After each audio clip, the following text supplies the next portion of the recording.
শ্রী রামকৃষ্ণদেব দেহত্যাগের আগে শ্রী শ্রী মা শারদামণি দেবীকে বলেছিলেন, কলকাতার বাসীদের ভার আমি তোমাকে দিয়ে গেলাম। অন্ধকারে ওরা পোকার মতো কিলবিল করছে। অর্থাৎ দেখবেন যে যখন প্রচণ্ড অন্ধকার হয়, সেখানে যখন লাইট পড়ে, যখন দেখবেন রাস্তা দিয়ে যাই আমরা অন্ধকারে, যখন গাড়ির লাইট পড়ে, তখন দেখবেন ওই লাইটের সামনে না প্রচুর পোকা কিলবিল কিলবিল করছে।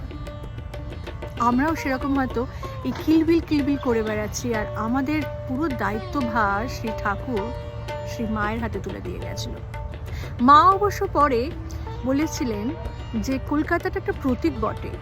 তিনি এই পুরো জগৎকে আঙুল দিয়ে দেখিয়ে বলেছিলেন যে এই পুরো জগতের ভারই শ্রী মায়ের কাছে তিনি দিয়ে গেছিলেন।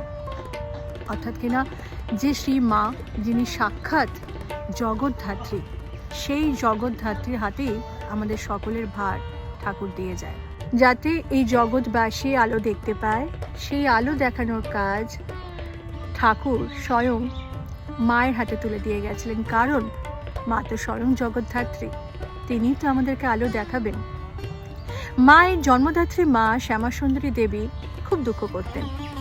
তিনি বলতেন, আহা, এমন একজন পাগল জামাইয়ের সঙ্গে আমি আমার মেয়ের বিয়ে দিলুম, না করতে পারলো সংসার, না হলো ছেলেপুলে, আহা, মেয়েটি আমার মা ডাক পর্যন্ত শুনতে পেল না। ঠাকুর এই শাশুড়ি ঠাকুরানের দুঃখ দেখে তিনি মজা করে একদিন বলেছিলেন, ও নিয়ে আপনি চিন্তা করবেন না, একটা সময় এমন আসবে যে মা ডাকের ঠেলায় আপনার মেয়ে অস্থির হয়ে উঠবে।